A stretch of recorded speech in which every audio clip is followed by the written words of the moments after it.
ሰላም ሰላም ውድ እና የተከበራችሁ በመላው ዓለም የምትኖሩ ተመልካቾቼ በሙሉ የእግዚአብሔር ሰላም ከሁላችሁ ጋር ይሁን እያልኩኝ ዛሬ ደግሞ ይዤላችሁ የመጣሁት ቪዲዮ እኔ ሀብታምነት ጠላሁ። በቃ እንደዚህ ከሆነ ሀብታም መሆን ቢቀርስ ብዬ እንዳስብ ያደረገኝን ነገር ወደ እናንተ ይዤ መጥቻለሁ። እናንተ ደግሞ ታዩትና ሀሳብ አስተያየታችሁን ፕሊዝ እንድትጽፉልኝ እፈልጋለሁ። ምክንያቱም ችግሩ ከኔ ነው የኔ አመለካከት ነው ወይስ እውነት ነው ወይስ ደግሞ እኔ አመለካከቴ መቀየር አለብኝ ወይ የሚለውን አሳያችኋለሁ ማለት ነው። ቪዲዮውን ብታዩትና እና ምንድነው እሱ እኔ እዚህ ያለሁበት አካባቢ በጣም የሀብታም ሰፈር ነው ማለት ነው። እና ብዙም ጊዜ ከሰዓት ልጆች ይዤ እወጣለሁ ወለ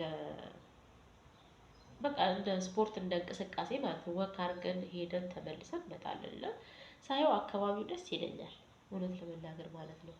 እና ጸጥታ የተሞላ ነው፣ ምንም ነገር የለበትም ማለት በቃ ይመቻል ለመሄድ ማለት ነው። እና ወይኔ እዚህ አካባቢ እኮ ፎቶ ማለት ቪዲዮ ለመስራት ምናምን በጣም ጥሩ ነው ምናምን ብዬ ካሜራዬን ይዤ እኔ ደግሞ ማለት ስልኬን ይዤ ሄድኩኝ ማለት ነው። እና ለመቅረጽ እና መንገዱ እንዳልኳችሁ ሁሉም ጸጥ ያለ ነው፣ ግን በካሜራ የተሞላ ነው። እና ዘበኞች ደግሞ በቃ ጋርድ የሆኑ በጣም ትላልቅ እንትኖች አሉ ማለት ነው። እና ልክ ወደዛ እየቀረጽኩኝ እያለ ማለት ነው መንገድ ላይ እኮ ነው እዛ ተነሳና አሉ ተንደርድሮ ፖሊስ ማለት ነው አጥፊ አጥፊ አጥፊ አጥፊ ያለኝ ማለት ነው። ከዛ እንዴት እንደደነገጥኩ ልነግራችሁ አልችልም እውነት ለመናገር ማለት ነው። ጓደኛዬ ነበረች አብረን ነበርን። በጣም ደነገጥኩኝና እስካሁን ድረስ አለ በእንትኔ ማለት ነው የደነገጥኩት አደነጋገጥ። ከዛ እኔ በቃ ብዙ ነገር አሰብኩኝ ማለት ነው። ብዙ ነገር በህሊናዬ መጣ። እንዴ እንደዚህ ከሆነ ሀብታም መሆን ቢቀርስ እንደዚህ ነው ሀብታምነት አልኩኝና እኔ እየታዘብኳቸው ትዝብቶች አሉ። ቪዲዮውን ያው ሙሉ ለሙሉ አልቀረጽኩም እንዳልኳችሁ ክልክል ነው። ቤቶች ምናምን አልቀረጽኩም፣ ግን መንገዶቹን አንዳንድ ነገሮችን አሳያችሁና በዛ ዙሪያ ደግሞ የተሰማኝንም እገልጽላችኋለሁ። ወደ ቪዲዮ እንሂድና እስቲ እናንተም ደግሞ በመጨረሻ ሀሳብ አስተያየታችሁን ጻፉልኝ፣ ኮሜንት አስተያየት አድርጉልኝ ፕሊዝ እባካችሁ። ይሄን ቪዲዮ የምታዩ በሙሉ በእግዚአብሔር ስም እለምናችኋለሁ ሼር ሰብስክራይብ እያደረጋችሁ ላይክ እያደረጋችሁ አበረታቱኝ። ቢያንስ እስኪ 1000 እንኳን አስገቡኝ ሰብስክራይብ ፕሊስ። ሌላው ይቅር 1000 እንደ ሰው 100,000 10,000 አለልም 1000 ለኔ በቂ ነች ማለት ነው። በዛች ወደምፈልገው አላማ መግባት ስለምችል ስለዚህ ፕሊስ በዚህ ተባበሩኝ እላለሁ። ቪዲዮውን ላሳያችሁና በዛ ዙሪያ የተሰማኝን ገለጻ አደርግላችኋለሁ ማለት ነው። በተረፈ ሀሳብ አስተያየታችሁን እንዳልኳችሁ አደራ አደራ በኮሜንት ጻፉልኝ። እኔ የተሰማኝን ነው፣ እናንተ ደግሞ የተሰማችሁን በኮሜንት አስቀምጡልኝ እላለሁ። ውድና የተከበራችሁ ተመልካቾቼ ማለት ነው። ውድና የተከበራችሁ ተመልካቾቼ በሙሉ እንግዲህ እንደምታዩት ያለሁበት አካባቢ ይሄንን ይመስላል። እና ጥያቄ በአእምሮዬ የፈጠረብኝና ሀብታም መሆን እንደዚህ አይነት ከሆነ ሀብት ይቅርብኝ ያልኩበትን ነገር እስቲ ለእናንተም ትንሽ እኔ የራሴን ፍላጎት የራሴን ሀሳብ ልገልጽ እወዳለሁ። የእናንተንም ደግሞ ሀሳብ አስተያየታችሁንም የእናንተ ደግሞ ምርጫችሁ ምንድነው? እንዴት ቢሆን ነው? ወይ ደግሞ እኔ ከሆንኩኝ ደግሞ አይ አስቴር ይሄ የሆነበት ምክንያት ይሄ ነው እንድትሉኝ እፈልጋለሁ። እና እንዳልኳችሁ በዚህ መንገድ ላይ ቤቶቹ በጣም ትላልቅ ቤቶች ናቸው። ጥበቃ በጣም ዙሪያውን በየግቢው ላይ ጥበቃዎች አሉ፣ ጋርዶች አሉ፣ ካሜራ መንገዱ ሙሉ ነው፣ በየግቢው ካሜራ ነው። እና እኔ ደግሞ ሀገር ሰላም ነው ብዬ እየቀረጽኩኝ እያለ መንገዱን ነው በእርግጥ ማለት ነው። እና አንድ ጥበቃ ተነስቶ ተንደርድሮ መጣና በቃ ሲያስፈራ የታጠቀው ምናምን ቦምብ ታጥቋል፣ ሁሉ ነገር አለው፣ ሽጉጥ አለው፣ መሳሪያ አለው ምናምን ነው። ተንደርድሮ መጥቶ አጥፊ አጥፊ አጥፊ አለኝ ማለት ነው። ደንግጬ ኧረ እንካ አጥፋው አልለውም። ከዛ አይ ራስሽ አጥፊ ያለኝ ማለት ነው። እና ከዛን እሺ ብዬ አለፍኩት ማለት ነው። ግን እንደዚህ መሆኑ ለራሴ ጥያቄ ፈጥሮብኝ እንትን ቀረ ማለት ነው። እንዴ አሁን ቤቶቹን ሳየው ትላልቅ ቤቶች ናቸው። እንደምታዩት ሰው ዝር የለም። ምናልባት መኪና አልፎ አልፎ ከሄደ ነው።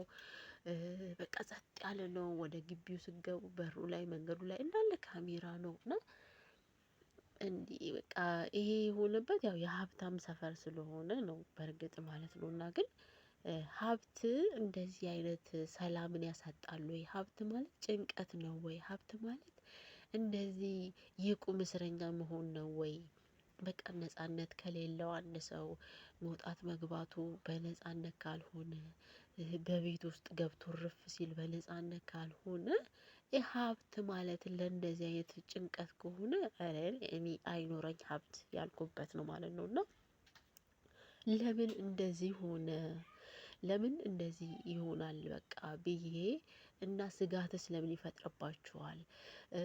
ለምንስ በውስጣችሁ እንደዚህ በቃ በነጻነትና ካለ ጭንቀት መኖርስ ለምን አይቻላቸውም ብዬ ሳስብ እንደ ራሴ የራሴ አመለካከት ምንድነው?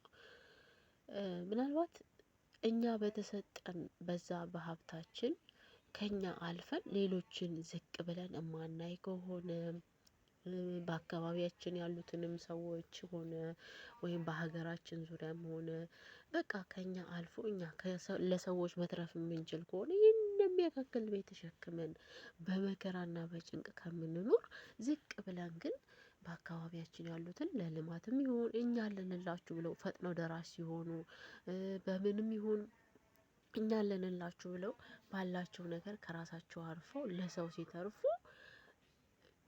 ለነዛ ለአካባቢያቸውም ለሀገራቸውም እንቁ ይሆናሉ ማለት ነው። ውድ ነገር ይሆናሉ። ያን ውድ ነገር ደግሞ ማንም ይንከባከበዋል፣ ማንም ይጠብቀዋል እንጂ ራሳቸውን ብቻ ጠብቆ ሳይሆን ህዝቡ ራሱ ሊጠብቃቸው ይችላል። ለምን እንደዚህ አይነት ሰው ማጣት አንፈልግም። ይሄ እኮ ለሀገራችን ጠቃሚ ነው። ይሄ እኮ ለጎረቤቶቻችን ጠቃሚ ነው። ይሄ እኮ ለሰፈራችን ጠቃሚ ሰው ነው። እንደዚህ አይነት ሰው እኮ እኛ ማጣት አንፈልግም ብለው ራሳቸው የአካባቢውም ሆነ የሀገሩ ሰው ያንን ሰው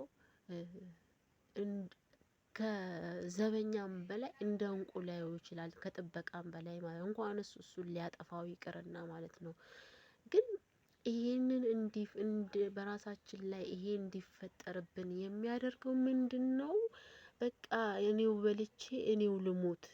በአካባቢዬ በቃ ከእኔ ያነሰ ሰው እንዲኖር አልፈልግም። በቤቴ ከእኔ ያነሰ ሰው እንዲገባ አልፈልግም። በቃ አሁን እዚህ አካባቢ የሚመጡትም ሀብታሞች ናቸው። የሚገቡትም የሚኖሩትም እንደዛ ማለት ነው። እና እኔ 10 ድሃ ግን በመንገድ ላይ እንኳን ሄጄ ነጻነቴን ተገፍፌያለሁ ማለት ነው። ምክንያቱም በቃ አጥፊ እስከመባል ድረስ ማለት ነው። በርግጥ ይሄ የእሱ ዘበኛው የራሱ ስራ ነው። ሁለተኛ ደግሞ እኔም ደግሞ የሰው ቤቶችን የመቅረጽ መብት የለኝም። ለምን ቢባል እነሱም መብት አላቸው የመጠየቅ ማለት ነው። በእርግጥ ማለት ነው። ግን እኔ እውነት ለመናገር ይሄ ሁሉ ይፈጥርብኛል ብዬና አካባቢው ደስ ይላል ምናምን እና እየሳቅን እየተጫወትን ከጓደኛዬ ጋራ ቪዲዮ ለመስራት ነበረ ሀሳቤ ማለት ነው። እና ለካ ሌላ ጥያቄ ሌላ ችግር ያመጣል ማለት ነው። በነጻነት መንገድም መጓዝም አይቻልም ማለት ነው። እና ታዲያ ይሄ ጥያቄ ፈጠረብኝና እስቲ ቆይ ከተመልካቾቼ ጋርም ወደዛ ላውጣውና እነሱስ ምን ይላሉ በዚህ ዙሪያ ላይ የእነሱንም ሀሳብ አስተያየት ልስማ በሚለው ወደ እናንተ ይዤ መጥቻለሁ። እስኪ እናንተንም ሀሳብ አስተያየታችሁን በኮሜንትም ጻፉልኝ። እናንተስ ምን ትላላችሁ? እኔ እንደዚህ አይነት ሀብት አይስጠኝ ነው የምለው። ሲሰጠን ግን በተሰጠን ሌሎችን እንድናይበት ስለተሰጠን እንድንሰጥ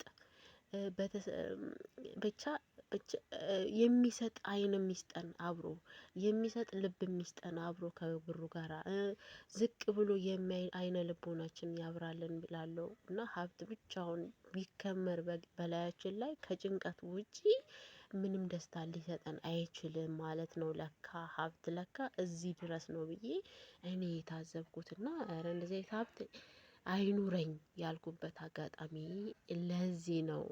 እናንተም እስኪ ምን ትላላችሁ? ይህንን አይታችሁ ሀሳብ አስተያየታችሁን በኮሜንት ጻፉልኝ።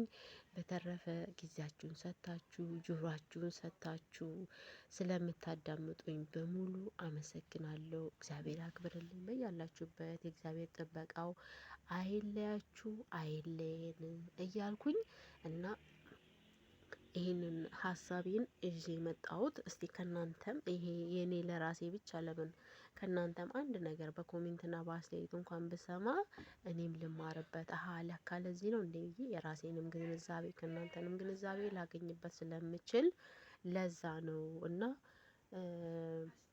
ለዛ ነው እና ወደ እናንተ ይዤ የመጣሁት። በተረፈ አመሰግናለሁ።